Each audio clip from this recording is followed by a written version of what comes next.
হ্যাঁ বলো রোমিও। আরে এখানে আরে অন্তরা কবিতা জানে?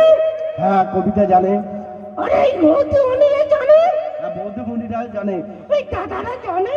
হ্যাঁ দাদারাও জানে। আরে এই ছোট ছোট বাচ্চারা জানে? হ্যাঁ ছোট ছোট বাচ্চারাও কবিতা জানে। আরে সবাই যখন কবিতা জানে তাহলে আমি বলবো কেন? কি করবে করো। আচ্ছা ঠিক আছে। আমি একটা কথা বলি। হ্যাঁ বল।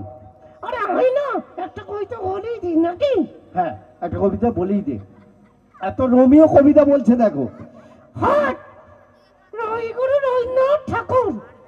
এ মা কবিগুরু রবীন্দ্রনাথ ঠাকুর। হ্যাঁ কবিগুরু রবীন্দ্রনাথ ঠাকুর। কোন গলার ঠেলা গাড়ি? মোট পাড়ার গরুর গাড়ি। আরে বোঝাই করে রসগোল্লার হাড়ি। বোঝাই করা কলফিয়ারি। ও এই হতি গাড়ি চালায় বংশী বদন।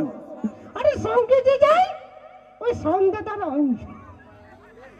আচ্ছা বেশ বেশ ঠিক আছে। রোমিও তুই বলছিস?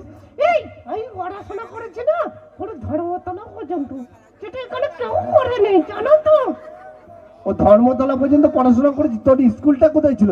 আরে আমার স্কুলটাই তো ছিল ধর্মতলায়। এই কিন্তু এখানকার ওদিগুলো হাসছে কেন? ও আমি অত হ্যান্ডসাম বলে তাই না? আমি তাহলে রোমিও আর এই ওদিগুলো সবার চলে একদম। আচ্ছা রোমিকে নি নাকি? একদম একদম। তো চলো রোমির জন্য একবার জোর করে হাতের তালি হোক প্লিজ সকলে মিলে। ও কি মজা!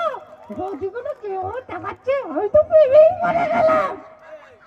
একদম। তো আমি ডেকে নিচ্ছি আর তার সাথে সাথে পপ সিঙ্গারকে আমি মঞ্চে নিয়ে আসি। সুন্দর সুন্দর গানের ডালি নিয়ে মঞ্চে আসে মিস অঙ্কিতা।